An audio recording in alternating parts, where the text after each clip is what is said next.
Hello, everyone, and welcome to another horrific review. Chris and I are back as we ride the whirlwind with Sharknado-free.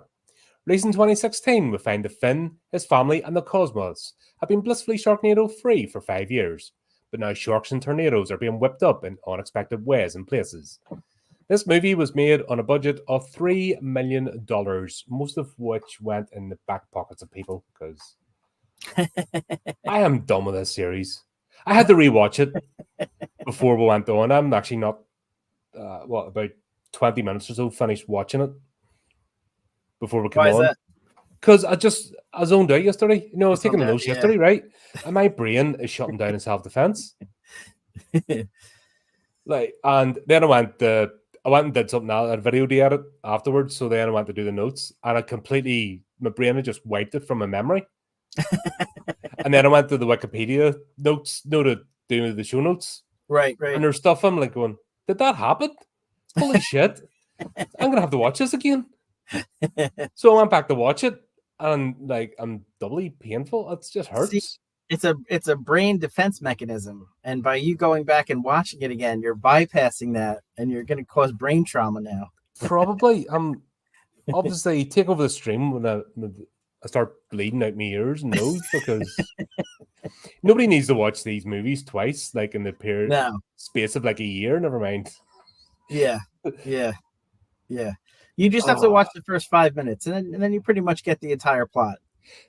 I was thinking about it, actually. These aren't movies. These are comedy skits. These are sort of TV comedy skits joined together. Yeah. Because it's essentially just a sequence of stuff. And then when it cuts to studios and stuff and that and back and forth, this is something you would find on a comedy TV show. Oh, yeah, for sure. But I know it's weird. I think the bar has been set so low by the first three that I turned this on. I was like, oh boy, here we go again, and then I found myself actually laughing a couple of times at this one. So I just think that either my brain is de-evolving, so I'll be an iguana soon, and then before that I'll be a single-celled amoeba after that, or 2 more movies. Well, come on, hold the actual fabric of reality of your cell structure together with 2 more movies today. You ever see the first X-Men movie where the guy turns into a blob at the end? Oh, the senator bloke that wanted the senator. Mutant bill. That's what's happening to me. That's it. By the time we do the second movie, we'll just go splash. Game over. But I think either that and it's probably that, or just the bar has been set so low by the first 3 that we could just crawl over the bar. That's how bad it is. But I did laugh a couple of times at this one, as ridiculous as it is. I can say it's the one I've hated the least. Okay, that's something.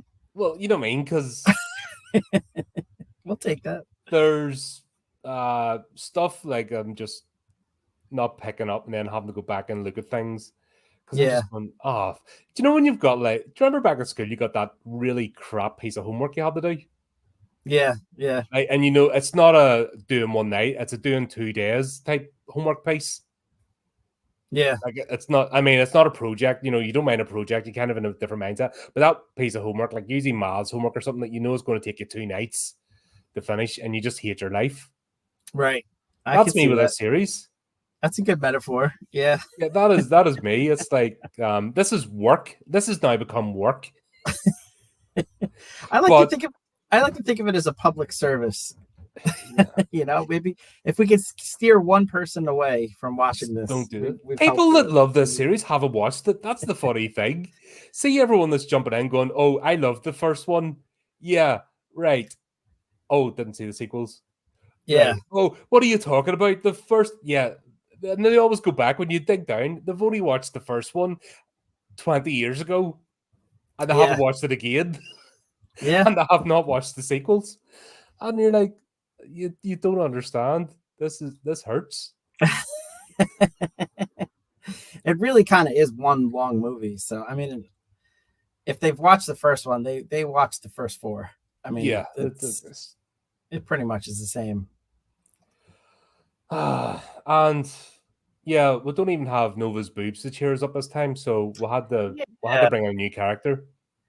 Yeah, This is where I started going back over the cast because I'm like, who the hell is this? Because I missed the cousin Gemini comment.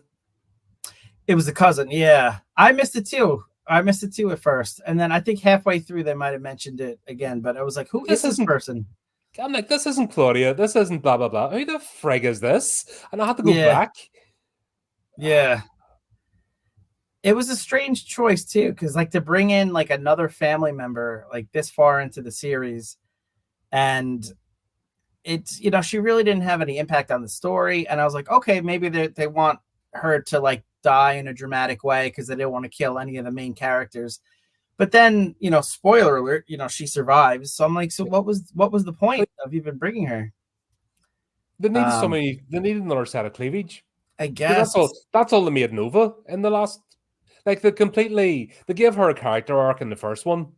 Yeah. And then they completely de-evolved it in the third one and just turned it into a set of cleavage. Yeah.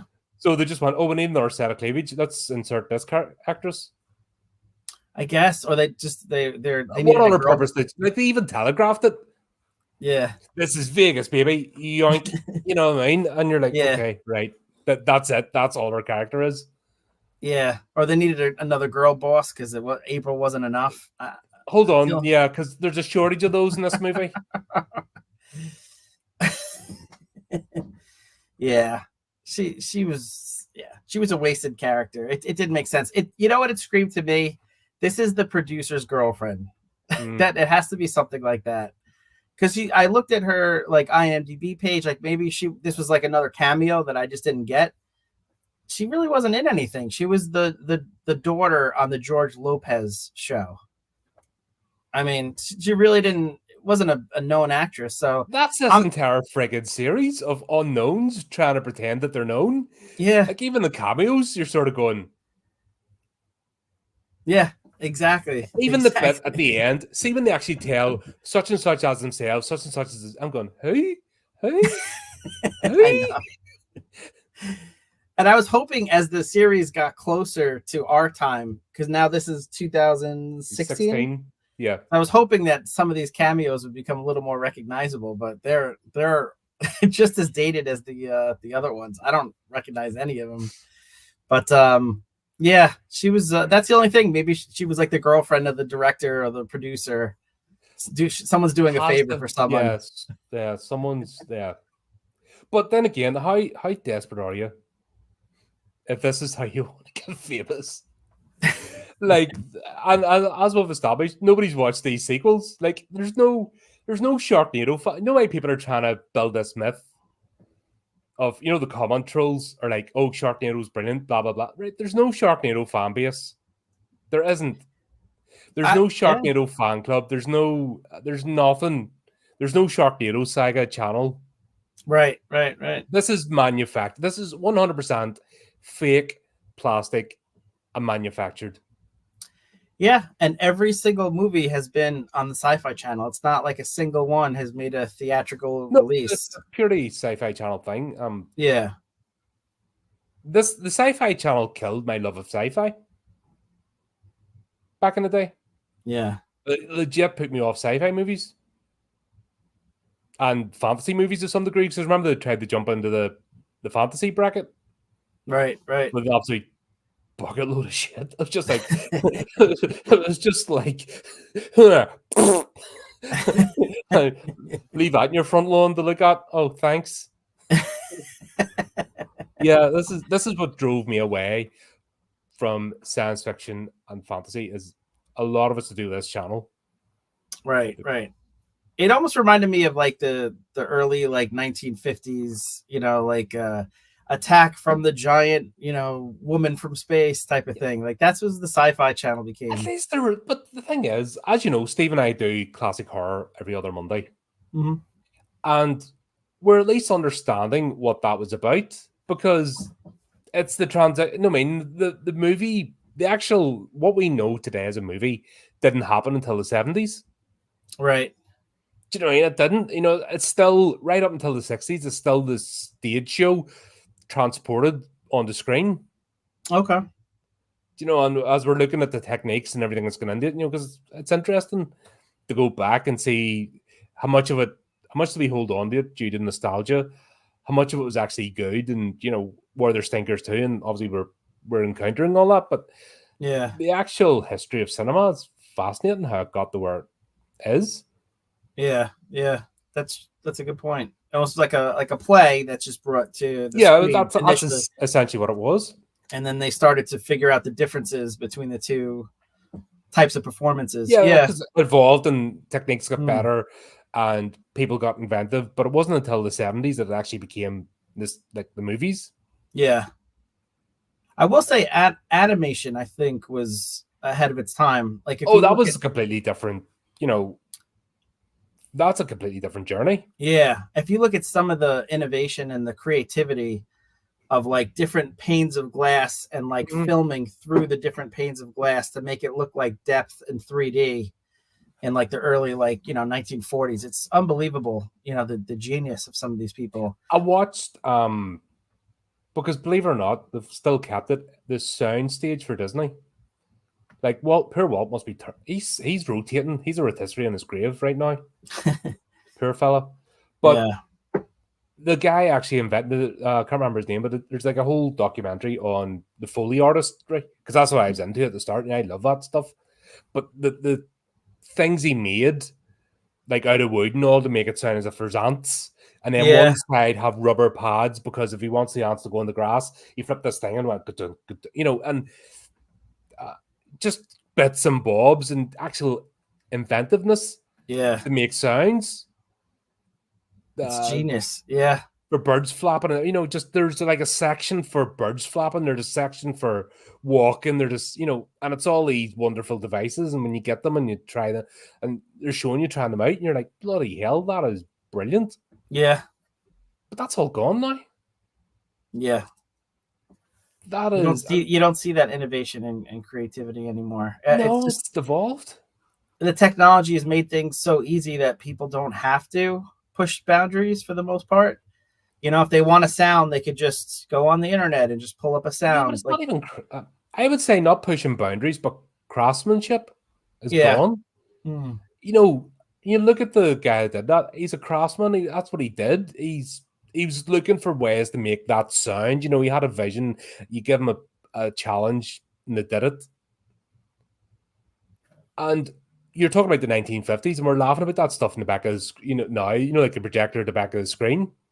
But we've Right. devolved back into that. Because everything now is just a big dopey big green screen, and you can see it, and the magic's gone. Where back then, nobody'd seen that before. And it Yeah. was brand new. The idea of a car and even though it was a attorney thing, somebody cranking it, nobody had seen that before. That was a brand new phenomenon. And the problem is we're watching a lot of stuff digitally remastered, so the graininess is gone, which used to hide a lot of stuff. Right. Right. So you know what I mean? My perfect example of that is Suspiria, the original Suspiria movie. I don't think I saw that. It's Dario Argento. Okay. It's the early video nasty splatter punk, giallo. It's called Italian horror, right? But the original is all grainy because it's film, uses film, and it works. But when it got remastered into 4K, all the tricks that were used are gone because numpty behind the computer just goes, "Oh, it's shiny now, it's pretty," and they ruin the actual artistry of putting the movie together. So the smoke and the graininess was used to hide the Alsatian that's eating somebody. It's a glove puppet. Right. But when you watch the original, you don't see that because you hear the sound, and it's hidden between the graininess and the smoke machine. And of course, when they clean up in 4K, okay, you see the actual hand. I see what you mean. And that's terrible. The brains don't twig of this is not a good thing to do. We're actually destroying art. They just think, oh, run it through the computer. Oh, it's shiny now. Right. Right. That's a good point. And I think this series just exemplifies that this is just lazy. This is just...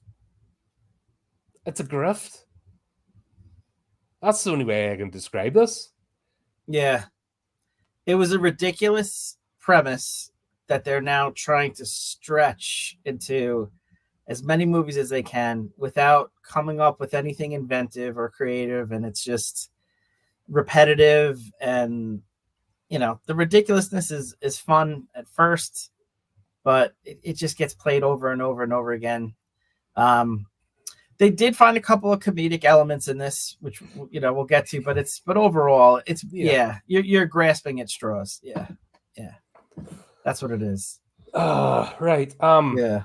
So enter Gemini's boobs, which is just telegraphed because that's all she is a set of boobs, and they tell you the movie tells you. Yeah. We then have them going to Vegas, which just happens to be the same time as a shark hotel's getting opened. Right, because that's a good idea to put a giant pool of sharks when millions of people recently died a few years ago. It's in bad taste. It's very bad taste. Like I have quite a sick and dark sense of humor, but even I'm going, oh, steady on. Yeah, it would be like after the pandemic having like a germ museum with like giant germs like the kids could play with, and it's like, well, that's not really appropriate. Oh my. Oh god. Right, and then here's the first, right, obviously the Gemini of like, what the hell is she about, and then we get the second sort of and that's when we get reintroduced to Matt again. Yeah, a different Matt. Like, didn't even try. I can understand recasting. Like, let's be honest, if you've been in this movie once and you're like, nah, I'm good, if you can escape it, you do. Right. But they didn't even try to get somebody that looks similar to the original actor. Yeah, this guy's younger than the original actor. It reminded me of thinner as well. Like he's completely different face shape, persona, look, voice, just not even remote. Yeah, it reminded me of the Vacation movies, where every time they had different kids, from Vacation to European Vacation to Vegas Vacation, Christmas Vacation, with Chevy Chase. National Lampoons. National Lampoons. Yeah, National Lampoons. Yeah. It was different kids every time, and they got younger. That's what this reminded me of. If they were spoofing it, I can't even give them credit because they're not smart enough to do it as a spoof. It was just another. There's no attempt here whatsoever. This is just if ChatGPT had been around back then, this is what it would have produced. In fact, it probably would have done better. Right. Oh, and we're getting another writer's strike because, oh no, it's okay, but we use AI, but we don't want the studios to use AI to replace us. Fuck's sake. This would not be a good example for the writers to use as a reason. This is why we need to keep our jobs. Nah. Negotiations are over. Yeah, we do not need you. Yeah. I'm glad. I'd love for it to be another strike because we didn't get those shitty talk shows anymore. Do you know all the ones that all the hosts look exactly the same and have those pointless conversations with celebrities? And what it was, you don't have to watch the show because they bombard social media with the clips. Right. Notice during the strikes that they all disappeared, and it was glorious. Yeah. And then they started coming back, but now I think our filters are getting better that we can block them. It's like that whack-a-mole game. That's true.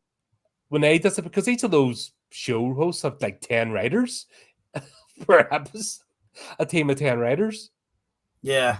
Why do people watch YouTube instead? I can't remember the last time I watched an entire talk show. Yeah, it's crazy. I can't even watch the clips. And then, so we'll have this whole contrived, Matt's getting married to Gabrielle. And of course, the safety protocols, if you're going to do a parachute jump, is, there's crap weather, go ahead and get out of the plane quickly. No, that thing would have been landed. But the plot needs to happen. Right. I was okay because it, they were going for the laugh and stuff like that. So I was okay with it. I was not a fan of Matt, though, although I have to say he was continuing the family tradition of just being a wooden plank like the dad, because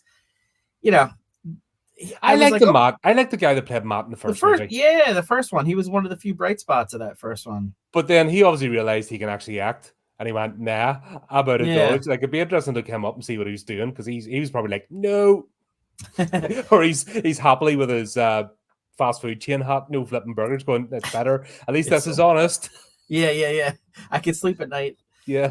No, he I don't know why they decided to pick him. Like he just didn't add anything to it. He didn't bring any, acting chops to it. And yeah, it was just a waste, another wasted character in a series of wasted characters. Yeah. This is where careers go to not start or die.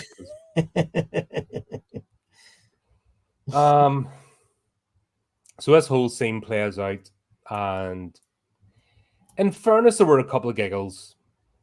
Yeah, Like the thing with the Chippendales and stuff, that was funny. But that was funny. Brief. Yeah.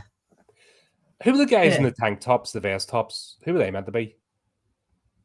The tank tops, besides the Chippendale guys? Yeah, do you remember you had the Chippendales on one side and then the guys with the vest tops went on the other? And yeah. Was that all the same troop? I thought they were from like some TV show at the time. Like I didn't bother to look it up, but they didn't get credited. The Chippendales did, but the other ones, and it didn't get the joke. They looked vaguely familiar from some TV show at the time that did Everything not looks vaguely familiar because it's so friggin' plastic and contrived and generic that it looks like everybody looks like everyone. Yeah, for sure. Yeah, it was. But like you said, I mean, it was funny, to do like the thrust and stuff like that. It tells you up front, like, look, just park your brain for a while. You're not going to need Take it out, wash it, scrub it.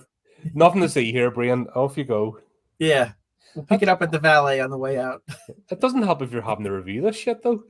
Yeah, that's the problem. When you're reviewing this, you have to actually pay attention, and that's where it hurts. Yeah, it does. It does. There are a couple characters that I liked. I liked the Aston Reynolds guy. I thought he was good. He was like the owner of the tech company that solved the Sharknado problem. Yeah, he was decent enough. He reminds me of that. At least he was played better. Do you know what Muppet in one of the Michael Bay Transformers movies? You know what, Dick? Where they tried to introduce Galvatron and completely arsed it up, and he was an absolute. It was almost like a parody of that character. I don't know if that movie was that point. Yeah, that's right. I'm blanking on his name, but I know who you're talking about. That guy was insufferable. It's like this guy's a parody of that guy. Yeah. But he was like so over the top, like when he, jumping out with the wings later in the movie. It's just, I don't know. I found him. He's just, do you know what it is? He just went, I'm here to have a good time. I don't care. Nobody else cares here, so I'm not going to. I'm just going to enjoy myself. Yeah, for sure. Fair play to him. That's the best you could do. I mean, it's a paycheck, right? Yeah. God. So we'll have this whole scene of like the Finn family reuniting as in Matt, and we'll meet Gabrielle, and Gemini does stuff. Gemini does stuff. Yeah.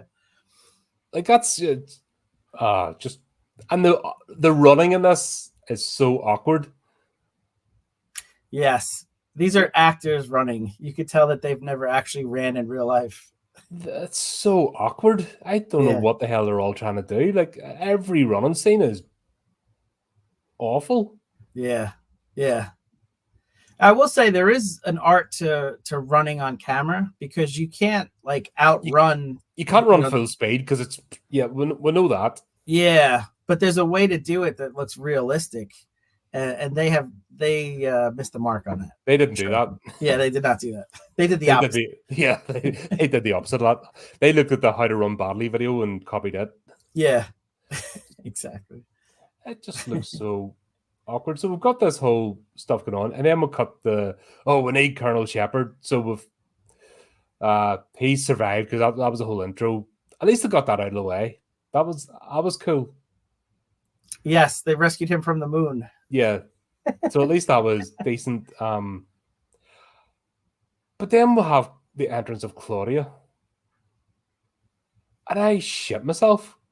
Like, this is where I went back to, hold on, this is a different actress. And I went and looked back at Sharknado 1 and realized it was a different actress. And then I forgot that it was the same actress, because you told me that it was the same actress in part 3 that plays her in part 4. Yeah, part 3 and part 4 is the same one, but you're right. She does not look like the same actress.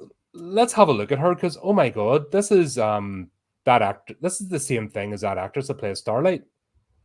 Yeah. Look at her cheekbones. Look at her, like her face is being practically sanded smooth. Yeah, She has had. Look at her face.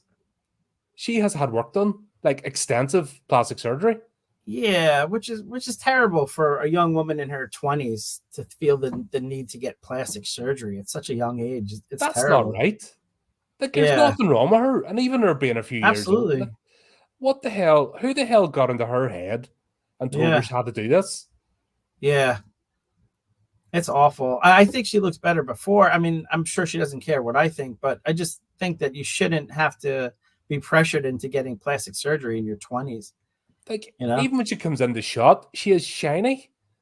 Yeah. There's a lot of, like, you can see a lot of plastic surgery in this as well. These are people grasping on the, they're desperate. You can see the desperation with it. Even the girl who plays April in this, like, you can actually see the work that's been done. Like, it's horrible. Yeah. It's not a good look. It just, I don't know. I always think natural is better. Yeah. And you're right. It's the theme. I feel like 90% of the actors, male and female, in this movie had extensive work done. But to be doing that in your 20s, to think that you're over the hill in your 20s is wrong. Or not good enough, right? Yeah, that is absolutely ridiculous. Yeah. And it's not I'm sick of the projection. Oh, it's you nerds. It's you incel, basement dwelling virgins. It's you lot that are doing. No, we're not the ones telling people, oh, you should really get your cheeks done. You should get your forehead smoothed out. You should have this. Fuck off. No. It's them projecting their own shitty culture. Yeah. Or them looking at, magazines, or looking at, images of other women. Magazines are airbrush. We know this. We've known this for decades. Right. Exactly. That you do not look the same if you got airbrushed and dollied up and makeup up and stuff for it's not even remotely real life. Yeah. I do feel sorry for people that think getting into likes of TV in Hollywood is a good thing. I do. I really feel bad for them because they're into the meat grinder. Yeah. It's the most shallow, callous environment, especially for a young woman. It's really sad. But I see it even with relatives. I have younger nieces and things like that, and I already see the pressure on them, where they feel like they have to spend hours in the makeup room before they can even go outside, and they're beautiful without anything. It's just it's very sad. I don't want to be too much of a bummer on a Sharknado. No, but you see it on social media and stuff as well. People using filters and stuff, and it's like, freaking settle down. Yeah. You got to be happy with yourself. You can't try to be someone else. You're never going to be that person. And it's only temporary. If you're in that environment and that it's only temporary and it's only got a short lifespan anyway. So you're disposable. Get into that shitty environment and playing by the rules, you're disposable anyway. Yeah. It's tragic. Like, this is where I spent more time when I watched this first time just pausing it to look things up. Because I'm having a bit of a head scratcher with this cast.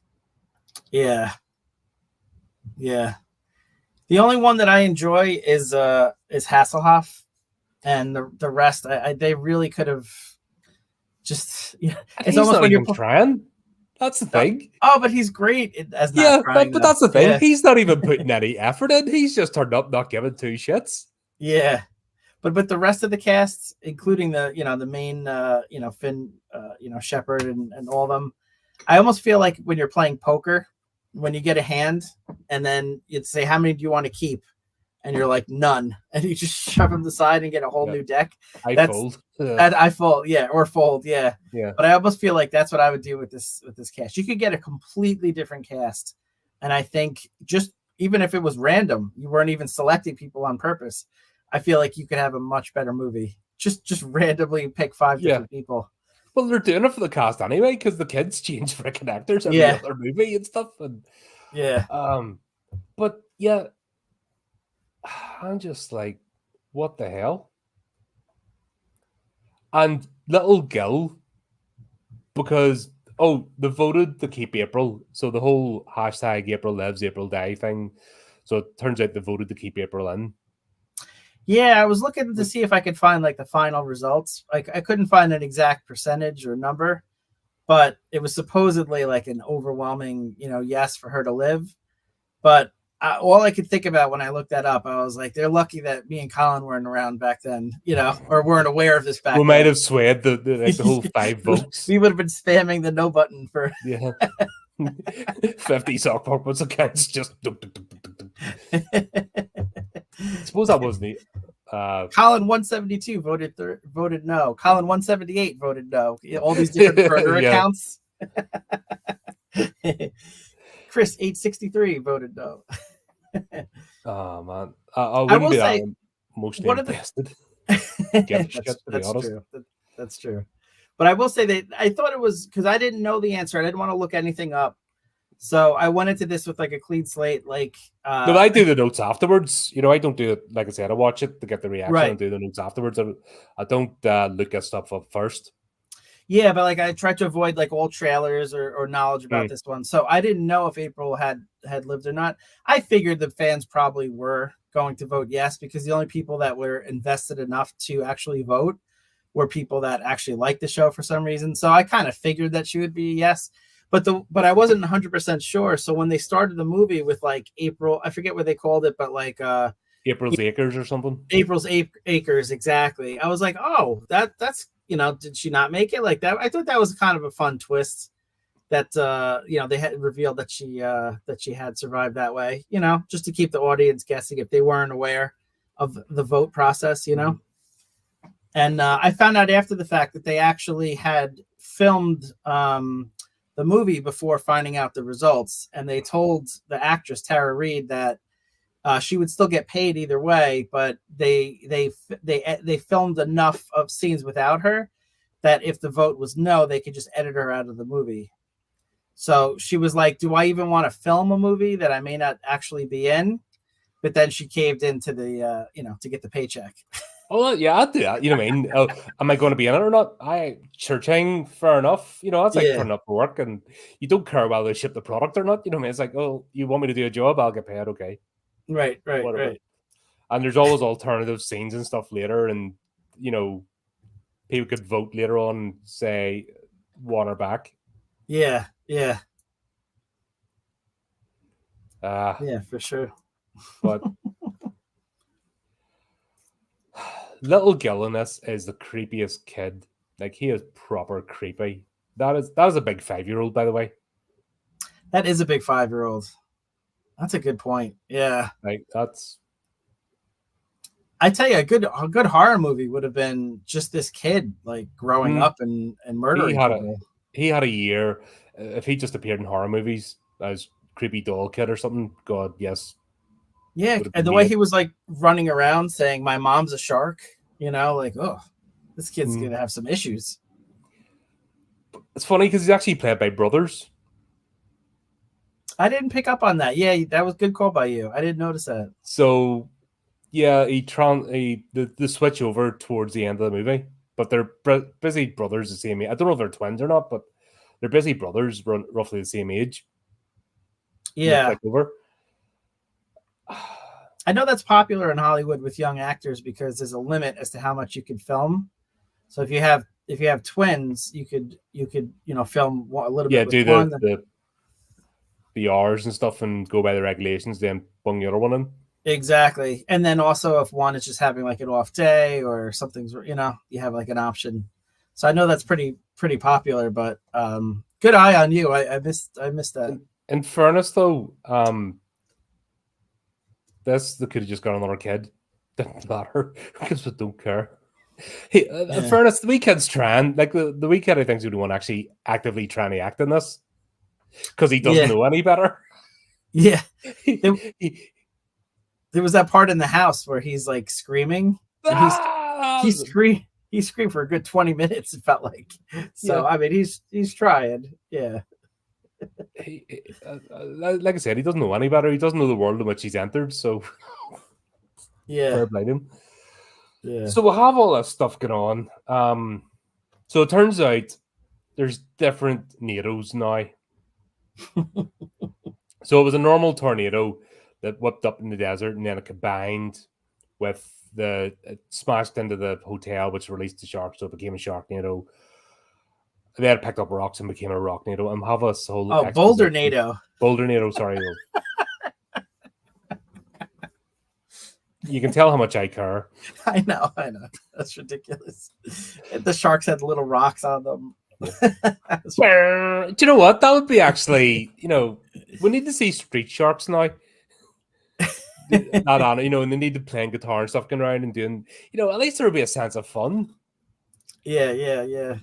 Every time I see that guy's face that plays Finn, I'm just like, oh my God, just end this already, you idiot. Yeah. I do not like him. And in fairness, Tara Reid, she plays a better job as Robot April than she did as April. She did, and I was trying to think about the reasons why, and this is why I think maybe she was actually better as the robot.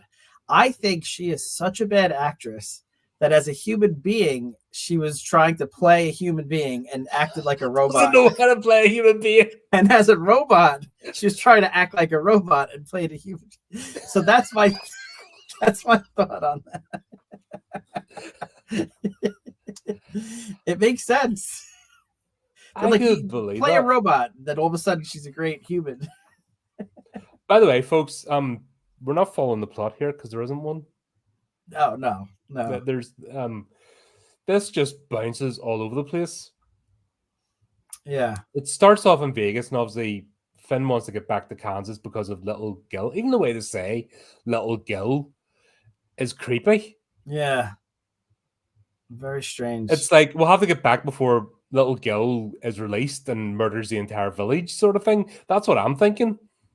Yes. It's not That's because, coming. like, even when the actress is playing his mother, Finn's mother rings up and goes, "You know how Little Gil gets when you're not here?"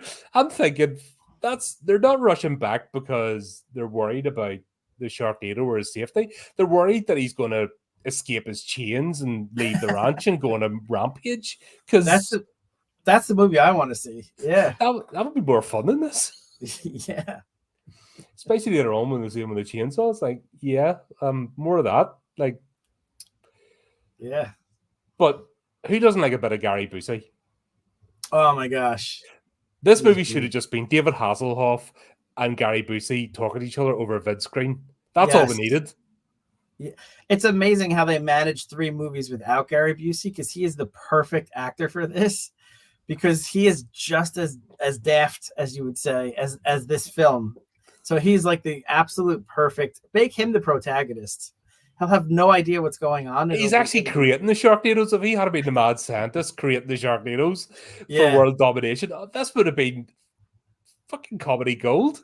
Oh, that's a better. It would have been Austin Powers level of, ridiculousness that we could have got behind.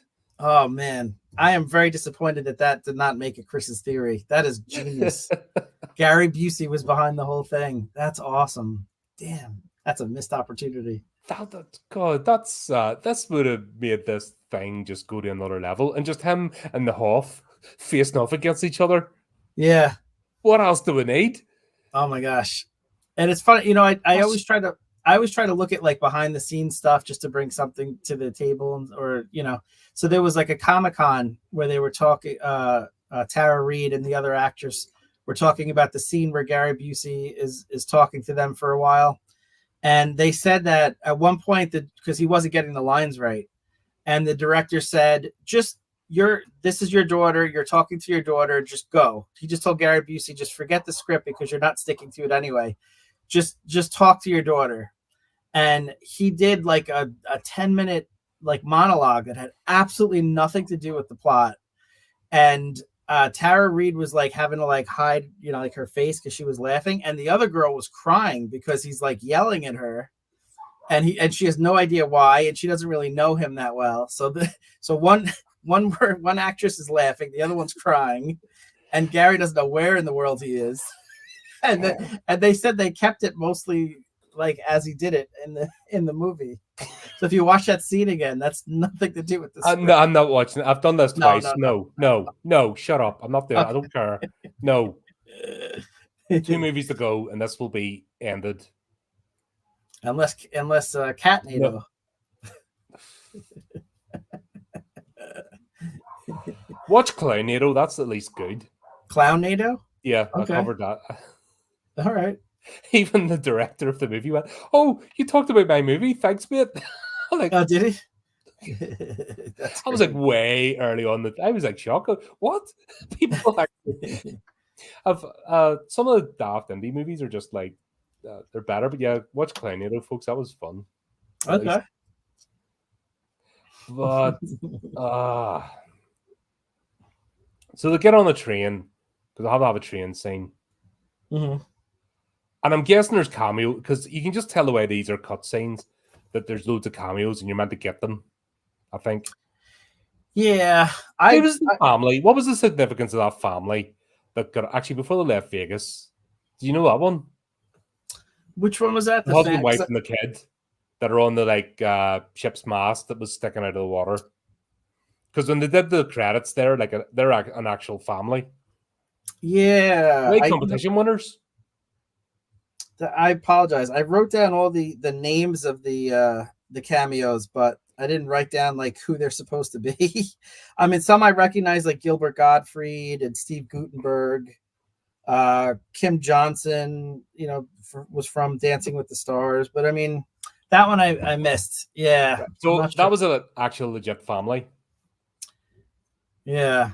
It's probably some reality thing. I mean, that was big in 2016. Oh god, that's a good point. Actually, a lot of these cameos could be reality stars. Reality stars that were just. Oh my god, that's when TV died, wasn't it? Yeah, this was the year of like Bachelor. See, I gave up on TV. I unplugged around about 2010. Yeah, I was part of the great unplugging, if you remember that.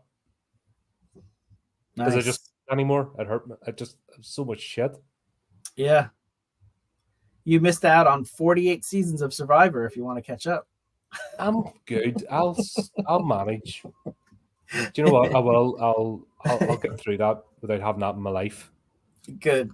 You're probably better off.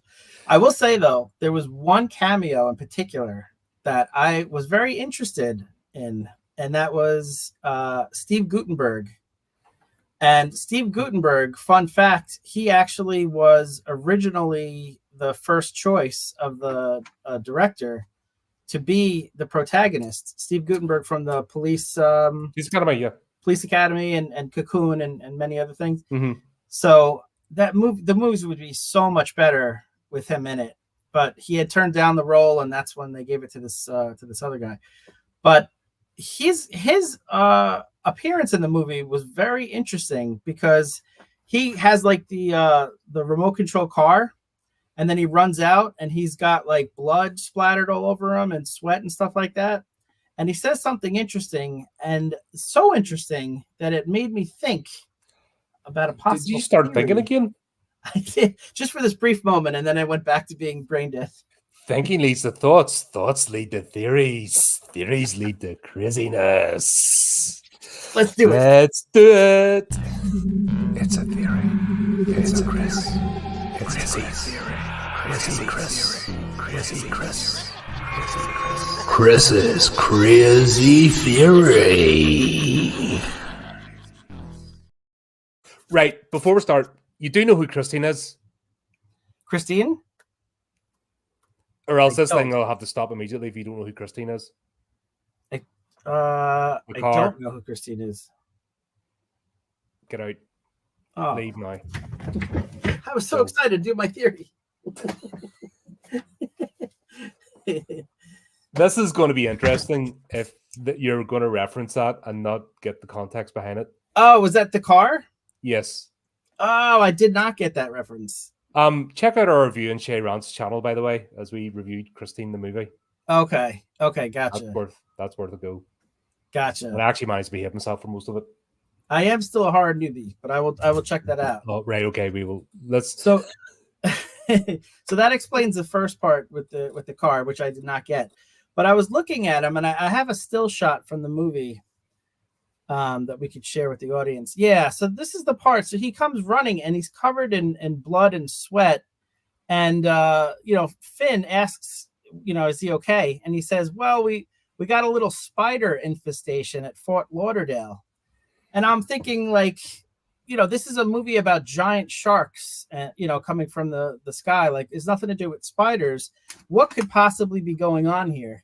So I looked into it a little bit more, and I did some analysis here with some of the blood around it. Ran it through the lab, as it were, and some of the blood is his, of course, and then others is from spiders. A lot of blood is from spiders, and I'm thinking, they don't mention anything in the rest of the movie about spiders. What could possibly be going on here? And I talked about in one of the previous theories how I thought that the sharks were actually related to aliens that were punishing the Earth. And I started to think, well, maybe they're obviously not having an effect with the sharks because for 5 years there's been no sharknadoes. So they're trying to adapt genetically other creatures such as spiders to not just punish the Earth, but do it in a frightening way. Sharks are one of the scariest creatures. Spiders are another, scary creature. It would be a good way to continue to punish humans. So this is what I think it could look like if he was fighting giant spiders and the aliens continue to progress this line of genetic manipulation of spiders. So I did a little mock-up of what I expect could be happening down the road. And what I'm talking about, as you can see here, is the future is not sharknadoes, but if you look closely, the spider is coming out of arachnophobonado. Coming soon. That is what is going on with poor Steve Guttenberg, and that is my theory. Coming soon, arachnophobonado. That couldn't be any worse. It's a theory. It's a Chris. It's a theory. Chrissy Chris. Chrissy Chris. Chris's crazy theory. I do appreciate that you put more effort into these than they actually have for the script for the entire movie. Well, it did seem weird. Why was he fighting spiders in a Sharknado movie? Because he wasn't in Arachnophobia and he wasn't in Eight-Legged Freaks. Yeah. And I can't think of any other major. Obviously, there's been loads of spider movies, but not that. They're the two main ones. Yeah.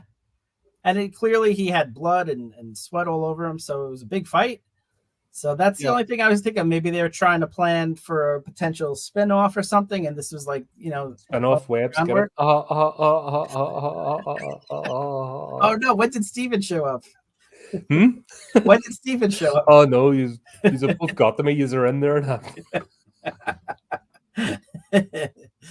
We're influencing you. Oh dear. Yeah, I didn't get that. Obviously, Christine is a character, a demonic car from Stephen King book, which was adapted by John Carpenter into a classic horror movie, which still stands today. Oh, okay. Actually still holds up. Really good movie. Gotcha. So that's what that car was supposed to be. Yeah. Oh, okay. But it was a completely pointless cameo because it did nothing. Yeah, yeah. Also, the thing's catching up. Get out of the car. It's like, why not turn down one of the side streets while you're still in a car?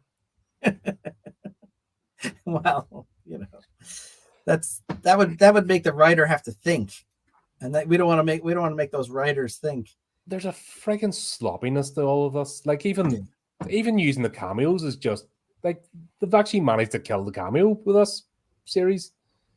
Yeah, because it's so shit. Yeah, the cameos are always dated. They're always very, very small. No one gets it.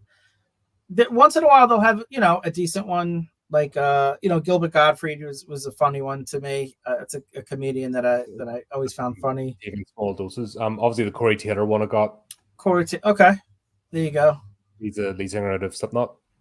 Okay, there you go. Know that, but fucking Jedward again. Like, yeah. The only reason I know them is because when they're a reality star singer type, but they were all over. They appeared in everything. You couldn't not know about them, if that makes sense. Yeah. It's like I haven't, because everyone keeps posting and thing about.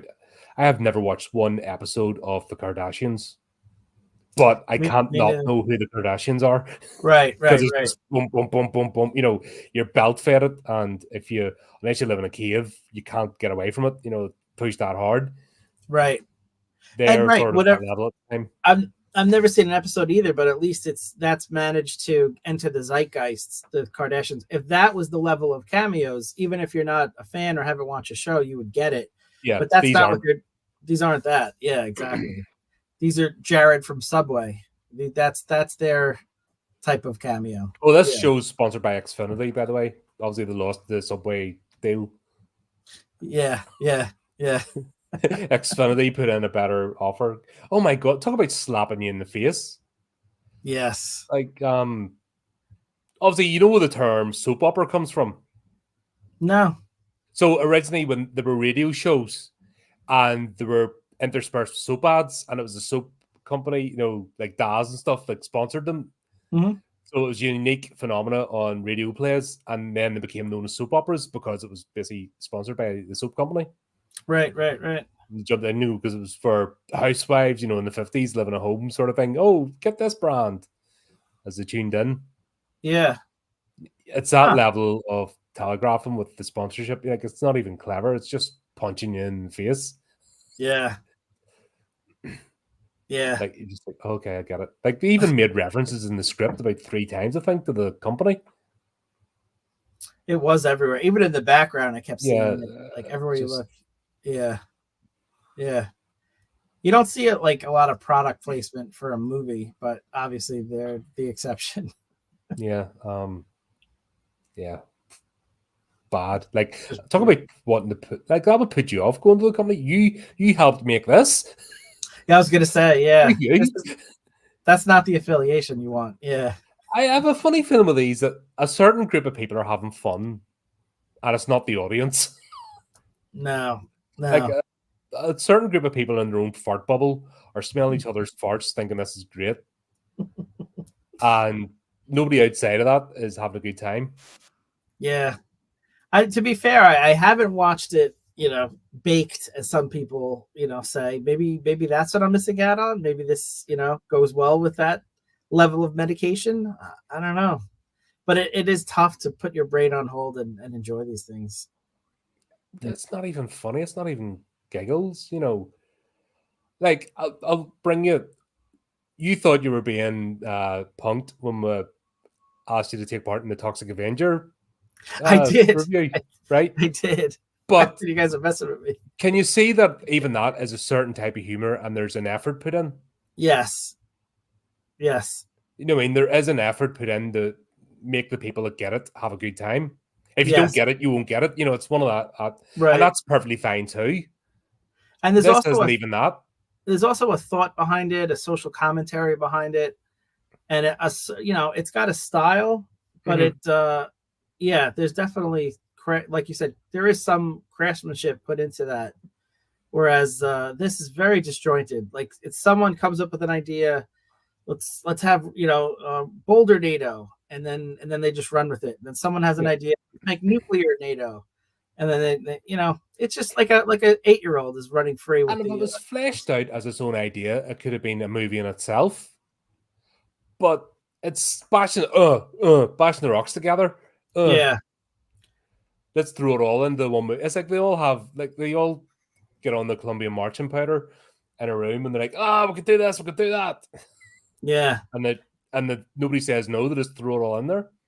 Yeah. I mean, do they think every movie that this is their last one? They have to get everything in? I don't even think they care. Yeah. I think they're just, the studio's giving us money to do this. Idiots. Let's do whatever we want. Yeah. And I don't think they genuinely care if they get another one or not. Right. That's just what's said to me. Yeah. Ah, God. So yeah, they get in the train. They go back to the ranch, so to speak, Mm-hmm. and then we have a whole thing with little Gil. And you would think as well they would build a better storm shelter, wouldn't you? Actually, the storm shelter was fine. What was Cheryl Teague's, the grandma? She was in there the whole time. She was perfectly fine. It's when they took Gil out that everything started to go bad for them. But Cheryl Teague just like walked out at the end. She was perfectly fine. No, but what I mean is, it looked awful. Oh, Like, yes. Yeah. Like, how you meant to stay down there for weeks? Yeah. Like, oh, that's true. To me, they would have built it about, at least had table and chairs, beds. If they're planning to bunk down for like an extended period of time, and there's plenty of food and water, and it looked like a frigging cupboard. Yeah, that's true. That's true. I didn't think of that. They put more effort into the barn with the tools and stuff, where Nova had hid the weapons for them. Like, they put more effort into that, which was getting destroyed, than having like a proper bunker. Yeah. Yeah. And it's not like they're shy on spending money on pointless plots, like the inside of the plane and stuff. Right. Notice the size of that plane changed. Like, it was the same plane, but the size of it actually changed depending on the plot. It did. It did. Yeah. I didn't like Gil as a character. He was like, "Oh, I'm going to do the run-off thing now because reasons." Yeah, little Gil. Yeah. I'm telling you though, he would make for a really good horror. Oh, absolutely villain. psychotic. Yeah. Mommy's a shark. Mommy's a shark, and he just starts killing everybody. So that happens for reasons, so they can get them together, and then we'll have the Colonel and Gabrielle going, and then now I know why he jumped in that weird car, because they wanted to reenact the original Superman scene. Right. From the comics, issue 1. Yeah. But have April do it. That's true. I didn't pick up on that. Yeah, it's the iconic, from Superman issue 1. Right. Now that you say it, yeah, that's a good Except point. the car's black, not yellow. Yeah. Which, once again, if I gave a shit, that would be clever. Speaking of not giving a shit, what about Gabrielle's death? Like, what was the point of even introducing her? Bring her character in? Yeah. And she didn't even die in a heroic manner. Like, I would get it if they brought her in, they built her up, and then had her like make the noble sacrifice or something. Right. I'm glad I got to be a shepherd, even for a brief time. A line like that would have been cool. Exactly. But her death was pointless. Like, it was crap. She just got smushed. Cameos have had better death. Yes. And they're introducing her as a main character.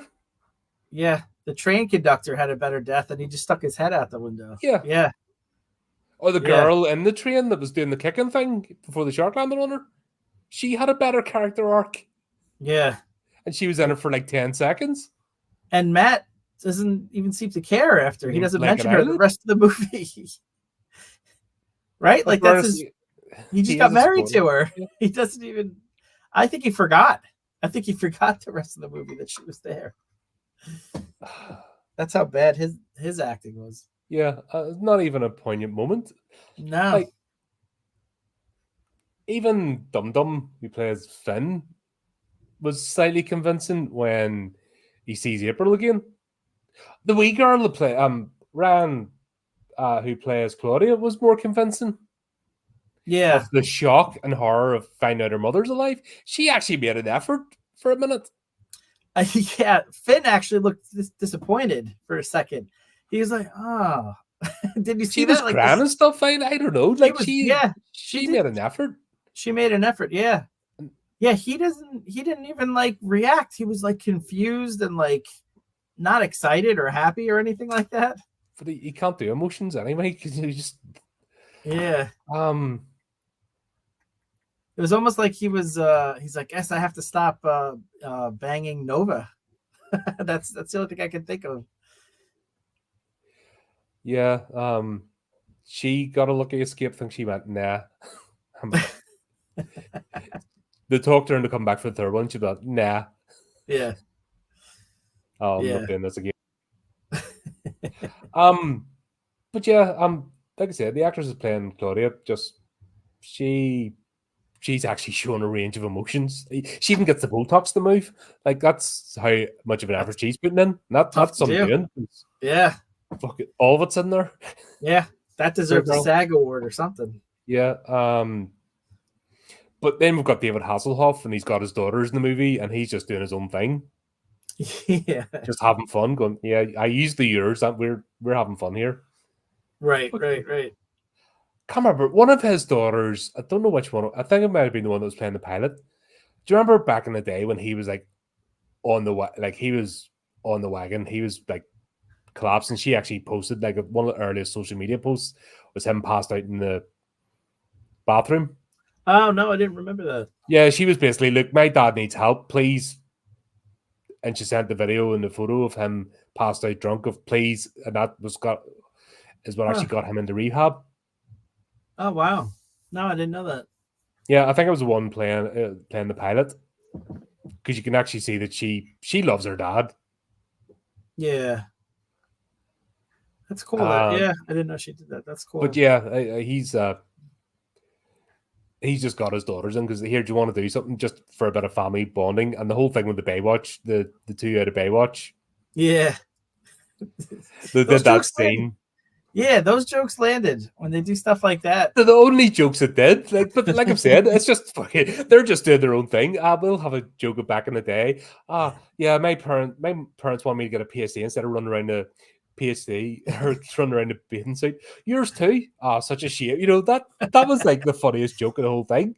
Yeah, and it was self-aware, and they knew even back in the day they were making cheesy TV, right? And they didn't have any. The only one that disappeared up her own arse was Pamela Anderson. Like everyone else playing that show was self-aware. Right. Self-aware is the key word. Yeah. Yeah. And the fact that we're able to make that joke and then reenact the Baywatch running scene with the two of them afterwards. Yeah. Like, that's the only actual genuine comedic bit in this movie. I was laughing. Yeah. I think I laughed at that part, and I laughed at the leader when he jumped out of the plane with those wings. Oh, the wingsuit, yeah. He's just flapping his. I don't know. And he does the pose when he lands.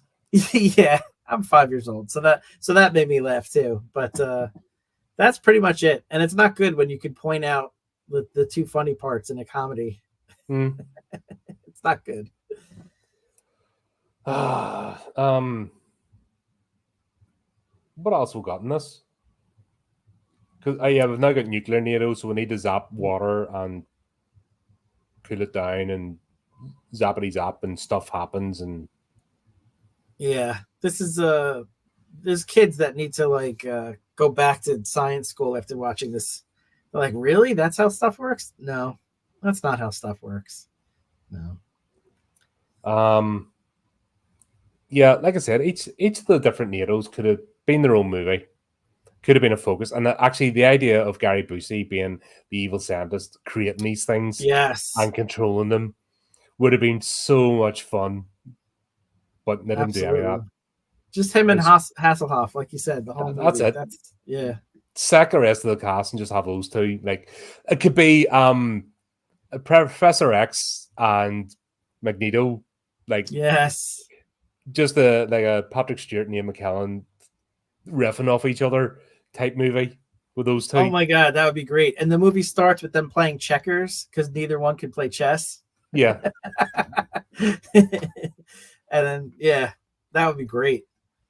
Yeah, there's a whole spin-off that would be better than this. And it'd be so much fun. But we're not doing any of that. Yeah. So the zappity runabout flying stuff, and then we'll have this psychotic scene where little Gills get in to rescue his dad. Yeah, with the little chainsaw. Yeah, where brother takes over now, Christopher or whatever. You know, I can't remember the first one, but they're brothers. I actually got excited for a sec. I mean, I knew better, but when the shark started to eat the family one by one, I was like, yes, thank you. Yeah, but I knew it was there's 2 more movies. I knew it wasn't going to last. Yeah. But in a perfect world, that's where the movie would have ended, But no, then Little Gil's got to cut them out of the sharks. Yeah. I think he should have had a maniacal laugh. He was close to doing it, but we should have had a maniacal laughter there. And like Evil Dead type blood splatter. Oh my gosh, that'd be great. A little preview of his. Because I think that's what they're trying to make him like a mini Ash Williams with the way that chainsaw was shaped. Right. That would have been fun. But it wasn't that movie. It's just too tame as well. So they can't really go into the splatter. I just think a series doesn't know what it is. Yeah. It's too generic and safe and mainstream. And it's been the same director all 4 times. I would have liked to have seen another director, just like you said, just take it a little bit further. Imagine if Sam Raimi had got a hold of this. Oh, yes, that would be perfect. Oh my God, that would have been something else. That would have been perfect. Yes. Oh my gosh. Absolutely. Let's start a Kickstarter to get that going. It was actually a magic spell. GoFundMe. It was a curse. Yeah. Oh God, that would have been but yeah, no. That's not gonna and Little Finn is the villain. Yeah. Oh gosh, he would do that good. It would have just been a completely different thing. But like I said, we're just trying not to. There's nothing here to work with. Yeah. Yeah. I will say I like the idea of having people vote, for the how a character survives or not for the next movie. I think that was kind of innovative. I don't remember that happening at that time. So I think that could. Watch these. I think that could be something, if they had done that for the other movies, could be interesting. I don't know if they did that for the next one, but yeah, I don't know what the hell's happening, but yeah, I had to then, because like I said, when I did the notes, I looked at it and they talked about Nova coming back. I'm like, where the hell was this? Because I got to the cameos, the credits, and then when I jumped the credits, I switched off. But right, that's it. And then I realized I had to go back and watch them.